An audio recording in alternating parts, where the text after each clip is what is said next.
Sébastien, donc directeur de la maison familiale rurale Centre-Yonne, dans Lyon, au nord de la région Bourgogne-Franche-Comté, proximité de Paris, on va dire 120 km au sud de Paris. Et je suis accompagné aujourd'hui de mon collègue à l'extrémité de la région, Olivier Cucherousset. C'est ça, tout à fait. Olivier Cucherousset, je suis le directeur de la Roche du Trésor, maison familiale La Roche du Trésor, qui est située à côté de Morteau dans le Doubs.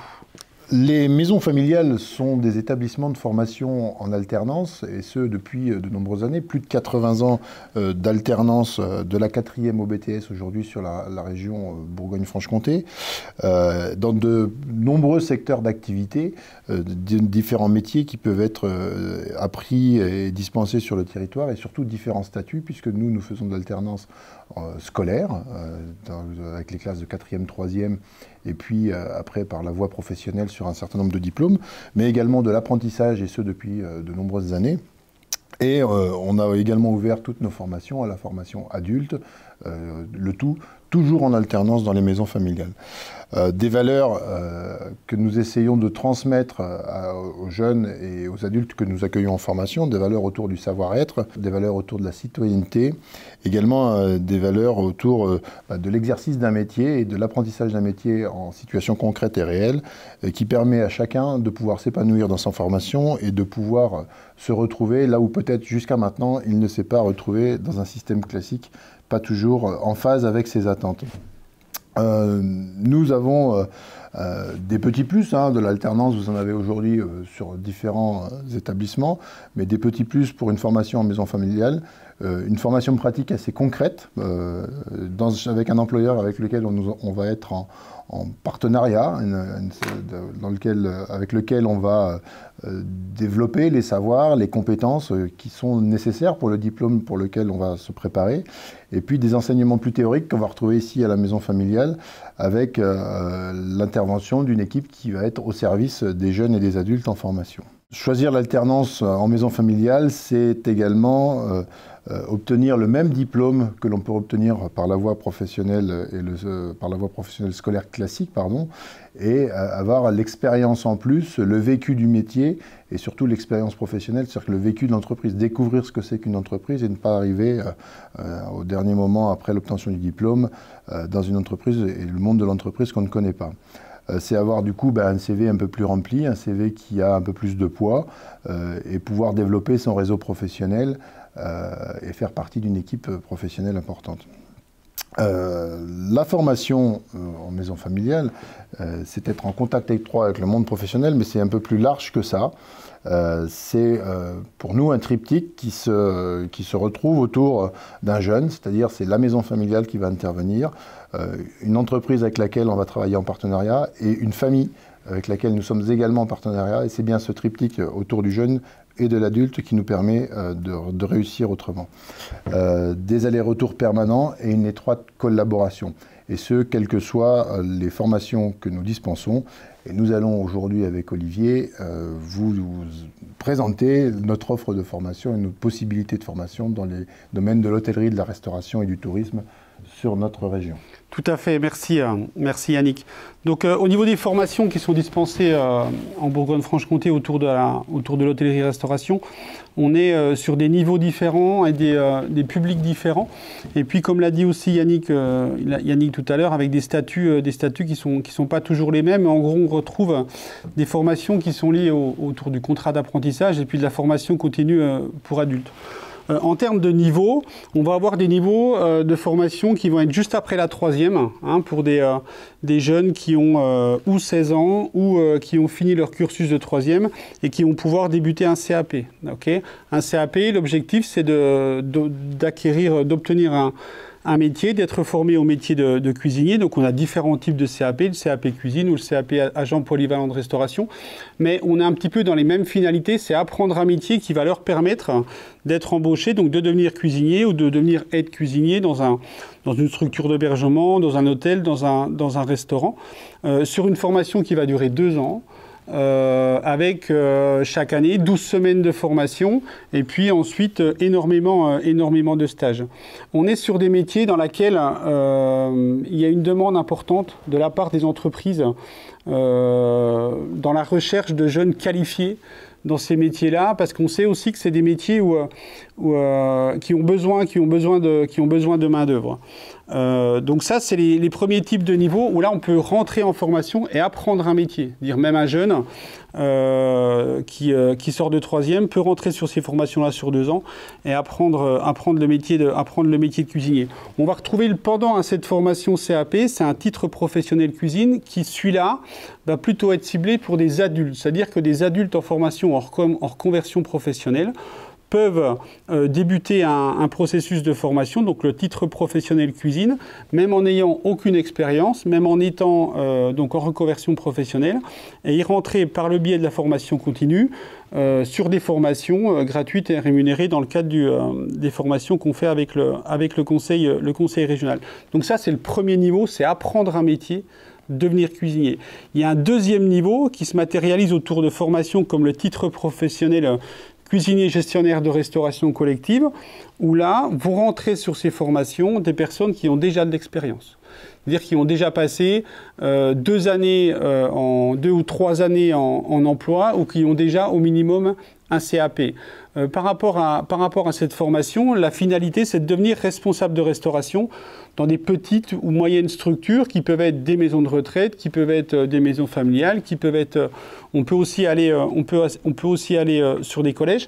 Et là, on est plutôt sur des formations autour de la gestion. D'accord ? On n'est pas tant sur la partie pratique, mais plutôt sur la partie gestion, gestion du personnel, gestion des commandes, gestion de l'hygiène, sur ces formations-là. Donc voilà, ça c'est les formations qui sont proposées au niveau régional. Alors, on a vraiment ces formations, moi j'insiste vraiment là-dessus, on est vraiment sur l'apprentissage d'un métier dans l'hôtellerie-restauration et très rapidement, ça veut dire que des jeunes qui sortent de formation à 17, 18, 19 ans peuvent être en emploi directement après ces formations-là et peuvent trouver assez facilement un emploi dans ces métiers. Moi, par expérience, ce qu'on voit des fois, ce qu'on a déjà vu sur notre... au niveau de la Roche du Trésor, et puis Yannick aussi certainement, quand je prends l'exemple du titre professionnel cuisinier gestionnaire de restauration collective, on voit des parcours de formation où vous rentrez sur ces formations-là, des gens qui, si je prends l'exemple j'ai quelqu'un en tête comme ça, qui était cuisinier dans sa maison de retraite, qui a commencé cette formation-là, et qui ensuite est devenu un responsable de la cuisine au niveau de sa maison de retraite parce qu'il a pu se professionnaliser. Et c'est vrai que là, on est sur des emplois qui sont extrêmement intéressants pour les gens parce qu'on passe d'un statut qui est plutôt exécutant cuisinier à un statut plutôt gestionnaire avec des vraies responsabilités dans le fonctionnement de sa structure. Voilà.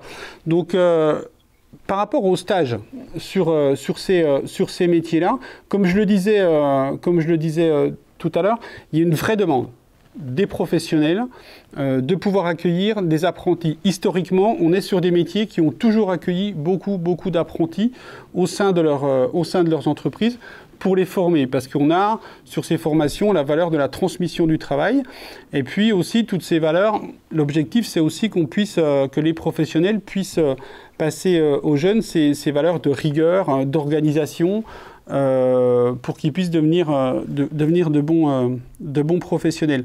Donc dans la recherche des maîtres de stage, on a chacun des réseaux qui nous permettent de proposer aux familles qui viennent nous rencontrer des lieux de stage potentiels, des lieux d'apprentissage potentiels sur une couverture assez large au niveau régional.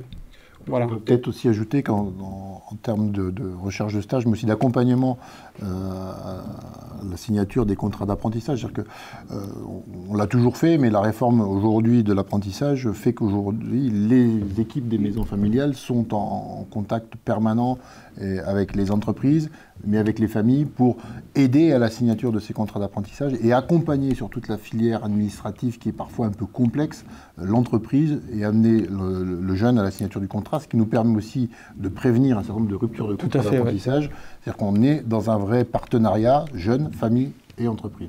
Et ça c'est d'autant plus vrai parce que tu parlais on est dans là ce que tu disais c'est par rapport à la sécurisation des parcours. C'est vrai que notre objectif à nous c'est de faire que les jeunes ils puissent au-delà, enfin les jeunes ou les adultes en formation, ils puissent, au-delà de leur formation, qu'ils puissent s'épanouir dans leur métier, s'épanouir au sein des maisons. Et c'est vrai que tout cet accompagnement-là au démarrage, il est extrêmement important parce qu'il va permettre aussi aux jeunes de trouver peut-être des fois le bon lieu d'apprentissage qui va lui permettre d'être bien sur toute la suite de sa formation et de proposer des choses personnalisées. Peut-être signaler aussi, comme du coup on est présent sur ces métiers-là sur l'ensemble de la région, alors plus fortement peut-être effectivement sur nos 2 maisons, mais sur d'autres maisons également, vous pouvez en retrouver en Saône-et-Loire et même en Côte d'Or. Donc ne pas hésiter, je reviendrai tout à l'heure, à contacter les différentes maisons sur les différentes formations qu'on peut avoir en termes d'hôtellerie et de restauration sur des métiers aujourd'hui qui sont porteurs. Alors certes, aujourd'hui marqués par un événement majeur qui est la crise du Covid, mais qui ne durera pas et qui sera demain générateur d'emplois et donc du coup de main-d'œuvre nécessaire et donc de formation avec des débouchés importants. On y reviendra sur les chiffres un peu plus tard. Ouais, et on est aussi sur des formations par rapport à des jeunes qui peuvent être des fois avec des parcours un petit peu particuliers ou des jeunes c'est pas l'idée de stigmatiser, mais je reviens sur cette histoire de rigueur, de travail. C'est vrai que c'est des métiers qui ont des valeurs, donc qui vont permettre aussi à des jeunes ou à des adultes de se replacer dans des contextes où professionnellement, ils vont pouvoir avancer par ces valeurs-là de rigueur et de travail. Alors, au-delà des métiers de l'hôtellerie et de la restauration, ce qu'on peut peut-être dire, c'est que l'ensemble des maisons familiales sont présentes sur le territoire Bourgogne-Franche-Comté. On pourrait même aller au-delà, un territoire national, avec plus de 450 associations au niveau national. Sur notre région, c'est 29 établissements qui sont en capacité de vous accueillir sur l'ensemble du territoire et qui sont aujourd'hui en capacité d'accueillir plus de 3000 jeunes en formation initiale et plus de 1000 apprentis aujourd'hui dans nos différents CFA. En quelques chiffres qui relèvent, alors je ne vais pas les inventer, ils viennent d'un sondage qu'on a mené, un sondage Opinionway pour les maisons familiales, qui disent quand même que 97% des jeunes qui sont passés en maison familiale au travers un bac pro en gardent un très bon souvenir, qu'on peut dire également que 96% d'entre eux recommanderaient en maison familiale leur formation, alors que 84% dans d'autres bacs pro le recommandent. Donc, on peut dire qu'on se place quand même sur des chiffres qui sont relativement intéressants.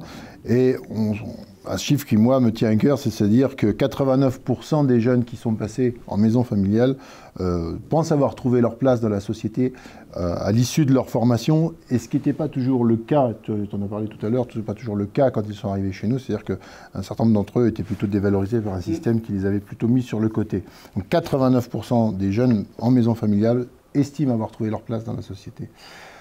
En termes peut-être de conclusion de cet entretien, vous dire que n'hésitez pas à nous contacter. On aurait aimé probablement, dans une situation meilleure, pouvoir vous rencontrer physiquement et pouvoir échanger avec vous sur ce que l'on vient d'évoquer, mais vous dire de bien contacter l'ensemble des maisons familiales qui seront là pour vous conseiller, pour les formations, pour adapter la formation en fonction de la situation de chacun, par alternance, par apprentissage, en termes de formation adulte et de reconversion professionnelle. N'hésitez pas à nous appeler. Et que pour plus de renseignements, moi je vous invite à rejoindre notre site régional www.mfr-bfc.fr, nous suivre sur notre page Facebook, notre Instagram et notre chaîne YouTube, et n'hésitez pas à nous appeler, on sera au rendez-vous pour pouvoir échanger avec vous. Merci. Merci.